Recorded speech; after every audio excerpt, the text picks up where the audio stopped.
JK Yadav Films present. तब से चढ़ल बा जवानी, तब से हो खाता परेशानी। कहे हो निकले घर से जब घूमे, सब करे छेड़ खानी।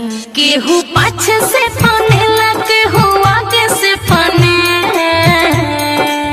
देख के ही तो के मनमा चलेला दिल के जनमा।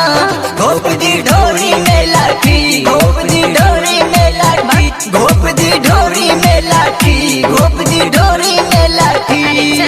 डीजे विकास,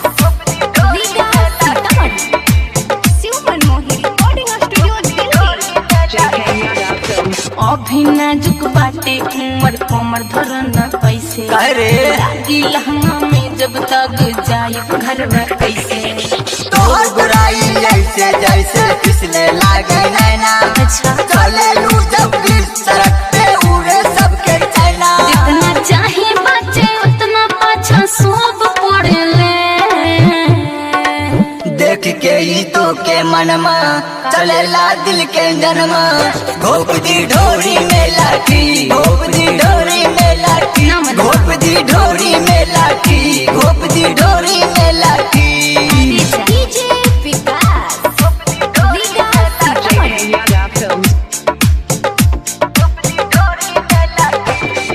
डीके धर्मत्मा अभी बने हम कले। अरे कुछ न होई, कोई कुछ गड़बड़ तो दूसरों के पता चले। दुश्मन मोही तो के चाहत दिल से सुना रानी।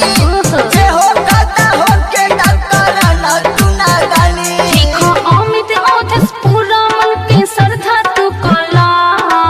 JK Yadav Films. देख के ही तो के मनमा चलेला दिल के जनमा। घोप दी ढोरी में लाठी, घोप दी ढोरी में लाठी, घोप दी ढोरी में लाठी, घोप दी ढोरी में लाठी। जब से चढ़ल बा जवानी, अच्छा तब से हो खाता परेशानी।